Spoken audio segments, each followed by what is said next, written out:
बिस्मिल्लाहिर्रहमानिर्रहीम। अस्सलाम वालेकुम स्टूडेंट्स, कैसे हैं आप लोग? खैरियत से हैं? आज से हम एक नई शॉर्ट सीरीज़ का आगाज़ कर रहे हैं। एग्ज़ाम के हवाले से काफ़ी कुछ क्वेश्चंस मिल रहे थे और मैसेजेस भी आ रहे थे, तो मैंने सोचा कि एक छोटी सी सीरीज़ बना देते हैं आप सबके लिए, ताकि मैं अपने कुछ एक्सपीरियंसेस आपके साथ शेयर कर दूं, जो 2 डिग्रीज़ में मैंने ओवर द ईयर्स कुछ चीज़ें सीखी हैं, या मैं समझता हूं कि वो आपके लिए रहनुमाई कर सकती हैं या आपके लिए वो एक गाइडलाइन हो सकती हैं। तो उनको मैंने कंसोलिडेट किया है, तो वो कुछ 4 वीडियोस में हम ये चीज़ें कवर करेंगे। मैं उम्मीद करता हूँ कि अगर आपने ये 4 वीडियोस देख ली अच्छी तरह से और इनको फॉलो कर लिया, तो बिलीव मी, मेरी तरह आप भी सब्जेक्ट्स में, चाहे वो मैनेजमेंट साइंसेस के हों या कंप्यूटर साइंसेस के हों, 99.75% तक, और इवन सम सब्जेक्ट्स में मैंने भी 100% मार्क्स लिए हुए हैं और आप भी ले सकते हैं। तो कैसे? चलिए स्टार्ट करते हैं। सो आई बिलीव कि इस सीरीज को देखने के बाद आपको एक मुकम्मल अंडरस्टैंडिंग मिल जाएगी कि आपके जो एग्जाम्स हैं, चाहे वो मिड टर्म है या फाइनल टर्म है, उनका स्ट्रक्चर क्या है, जो एग्जाम सॉफ्टवेयर आप यूज़ करेंगे या जिसको यूज़ करके आपने एग्ज़ाम अटेम्प्ट करना है, वो सॉफ्टवेयर या सिस्टम किस तरह का है और उसमें क्या बुनियादी चीज़ें हैं, कितनी स्ट्रेटजीज़ हैं जो कि इफ़ेक्टिव हैं और आप यूज़ करके अपना एग्ज़ाम प्रिपेयर कर सकते हैं, मैं वो आपके साथ शेयर करूँगा। इसके साथ साथ कुछ टूल्स हैं जो आई बिलीव कि आप अगर उनको अच्छा प्रिपेयर कर लें तो आपकी प्रिपरेशन भी अच्छी है और टूल्स भी आपको अच्छे आते हैं, तो आई कैन गारंटी यू कि आप अपनी परफॉर्मेंस को बहुत एलिवेट कर लेंगे, बहुत अच्छा एनहेंस कर सकेंगे। एंड फाइनली कुछ वैल्यूएबल टिप्स हैं, जैसा मैंने कहा कि over the years of experience जो मैंने अपनी 2 डिग्रीज में सीखी हैं और जिनको मैंने यूज़ भी किया है और रिजल्ट भी प्रोड्यूस किए हैं, जैसे मैंने बताया कि 99.75 और 100%, तो वो मैं आपके साथ शेयर करूंगा। राइट, तो स्टिक विद द सीरीज, और आपने इस सारी सीरीज को फॉलो करना है।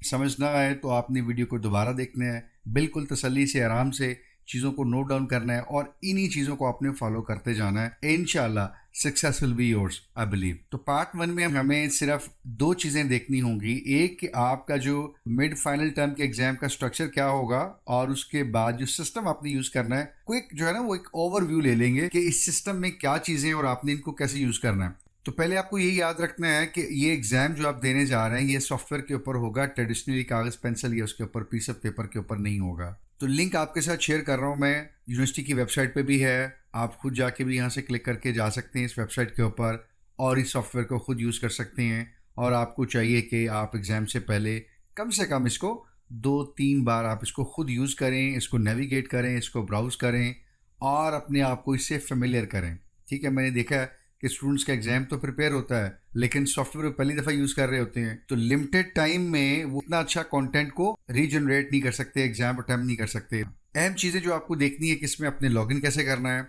एक क्वेश्चन को जो आपने बाद में अगर रिव्यू करना है फ्लैग कैसे करना है देखेंगे, नेविगेट आपने क्वेश्चंस में किस तरह से करना है, पहले से दूसरे पे या लास्ट पे जाना है या फर्स्ट पे आना है या किसी रैंडम क्वेश्चन के ऊपर वापस जाना है, आपने किसी क्वेश्चन को अटेम्प्ट करके आपने सेव करना है या उसके बाद फिर फाइनली आपने लॉग ऑफ कर। तो ये कुछ ऑप्शंस हैं जो कि कंपोनेंट्स हैं सॉफ्टवेयर के, वो आपने कैसे यूज़ करना है। और सबसे अहम चीज़ मेरे नज़दीक वही है कि आपका एग्ज़ाम भी तैयार है, आपको एग्ज़ाम सॉफ्टवेयर भी यूज़ करना आ रहा है, आपने अपने लिमिटेड टाइम के अंदर अपने एग्ज़ाम को अटेम्प्ट कैसे करना है, तो ये बहुत ज़रूरी है। आपकी प्रैक्टिस होनी चाहिए और आपको याद रखना है कि आपने अपने टाइम को एफिशिएंटली कैसे मैनेज करना है। मैं अपनी प्रैक्टिस आपके साथ शेयर करूंगा, उसके बाद फिर आपको अगर वो बेहतर लगे तो उसको आप फॉलो कर सकते हैं, वरना आप चाहें तो उसको थोड़ा ट्वीक करके अपनी को बना सकते हैं। तो क्विकली देख लेते हैं कि आपका जो मिड टर्म एग्जाम है बेसिकली उसका ब्रेकअप क्या होता है।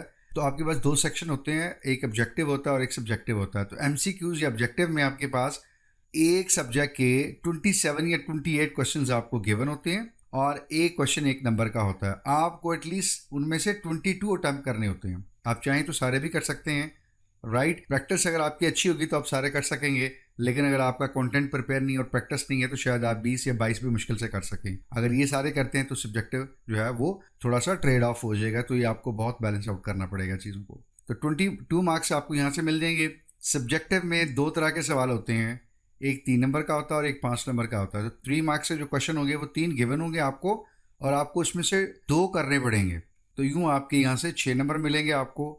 और इसी सब्जेक्टिव में जो दूसरे क्वेश्चन होंगे वो 5 नंबर के 3 आएंगे आपके पास और उनमें से भी आपको 2 करने होंगे और यहाँ से आपको 10 मार्क्स मिलेंगे। तो ये कुल मिला के कुछ 38 या 38 जो मार्क्स हैं ये आपके बनते हैं मिड टर्म के। कहीं एक आध का कुछ थोड़ा वेरी कर सकता है, बट मोस्ट प्रोबेबली सारे सब्जेक्ट्स ऐसे ही फॉलो करते हैं। आप फिर भी अपनी एलएमएस पे अनाउंसमेंट देखते रहिए, कुछ प्लस माइनस होगा तो वो आपको बता देंगे। तो इस तरह से आपको जो है वो आपको जेहन में रखना है।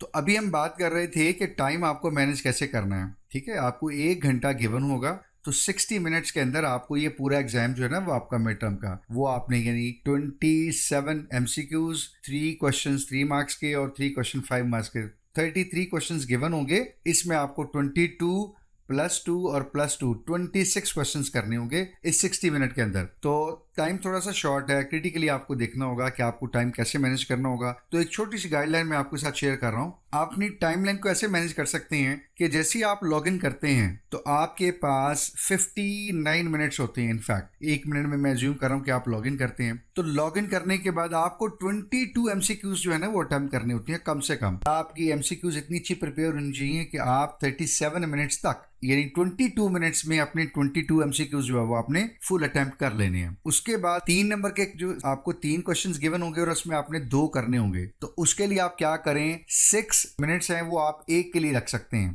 तो 12 मिनट्स आपको 2 क्वेश्चंस के लिए चाहिए। तो 37 पे आपने स्टार्ट किया और आप ये समझ लीजिए कि आपको 25 मिनट्स तक आपने अपने MCQs के बाद 3 मार्क्स के क्वेश्चन भी अटेम्प्ट कर लेने हैं। अब आपके पास 25 मिनट्स बाकी रह गए एग्जाम में। अभी 3 सब्जेक्टिव पड़े हुए हैं 5 मार्क्स से, और उनमें से भी आपने 2 और करने हैं। तो उन 5 मार्क्स के लिए जारी बात है आपको कोई थोड़ा सा लिखना भी पड़ेगा, एक एग्जाम्पल भी देनी पड़ सकती है, टेबल भी बनाना पड़ सकता है, एक आपको कुछ शेप या चार्ट ग्राफ भी बनाना पड़ सकता है। तो इनके लिए आप थोड़ा सा टाइम और ले सकते हैं और आपको लेना चाहिए। तो but I use to do कि मैं इनके लिए 20 मिनट रखता था, 10 minutes for each 5 marks question. तो आप अगर इस तरह से चलेंगे तो आपके पास 25 मिनट में से 20 मिनट आप इनको दे सकते हैं। तो जब आप अपना सब्जेक्टिव कंप्लीट करेंगे इवन पूरा पेपर, तो आपके पास 55 मिनट गुजर जाएंगे और you are left with the 5 minutes only. तो इन 5 मिनट्स में आप क्या कर सकते हैं, एक दफा क्विकली आप रिव्यू कर सकते हैं कि आपने MCQs जो है ना वो ठीक मार्क किए हुए हैं और आपने सब्जेक्टिव जो है वो तकरीबन एक नजर लगा लीजिए कि वो आपने सेव किया हुआ डेटा आपका सेव है और उसके बाद कोई ऐसी चीज तो नहीं जो मिस हो रही है। तो एटलीस्ट एक नजर आप लगा सकते हैं ये 5 मिनट की रिव्यू में।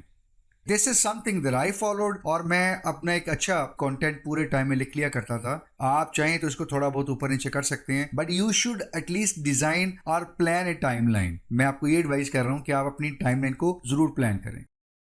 फाइनल टर्म का जो एग्जाम है उसमें थोड़ा सा क्वेश्चन का ब्रेकअप ज्यादा हो जाता है। ऑब्वियसली फाइनल टर्म है तो उसमें वो देख लेते हैं। उसमें जो MCQs का पार्ट है वो 40 क्वेश्चंस पे चला जाता है, उसमें आपको 33 करने होते हैं। तो 33 मार्क्स जो है वो आपको MCQs में मिलते हैं। इसके बाद 3 जो मार्क्स के क्वेश्चन है वो आपको 6 गिवन होते हैं और उसमें आपको 4 करने होते हैं। तो यहाँ 2 की चॉइस होती है, यहाँ से आपको 12 मार्क्स जो है वो मिल सकते हैं। और सब्जेक्टिव का जो 5 नंबर का पोर्शन है उसमें से 4 क्वेश्चंस गिवन होते हैं और वो आपको 3 करने होते हैं। यहाँ से एक की ऑप्शन आपको अवेलेबल होती है और ये आपको 15 मार्क्स मिलते हैं। और ये टोटल कुछ मिला के जो आपका सब्जेक्टिव और ऑब्जेक्टिव फाइनल टर्म का होता है वो 60 मार्क्स का होता है। तो इसमें कुछ थोड़ा बहुत शायद 1-2 मार्क्स का 1-2 क्वेश्चंस का ऊपर नीचे हो सकता है सब्जेक्ट्स के पॉइंट ऑफ व्यू से, बट 99% जो है ना यही फॉलो होता है सारे सब्जेक्ट्स के लिए। तो you should be well aware of कि ये कुछ ब्रेकअप होगा फाइनल टर्म के लिए। और फाइनल टर्म जो है वो चूंकि 90 मिनट्स का होता है तो टाइमलाइन को अब आप थोड़ा सा चेंज कर लेंगे। और वो कैसे करेंगे, अगेन लॉग इन आपने किया, अब आपके पास 90 मिनट्स नहीं है बल्कि 89 मिनट्स हैं। तो 33 आपके पास MCQs हैं और आप इनके लिए कोशिश करें कि 30 मिनट्स रखें, इससे ज्यादा टाइम ना लें। अगेन ये प्रैक्टिस करेंगे तो आप 30 मिनट्स में इनको अटेम्प्ट कर पाएंगे।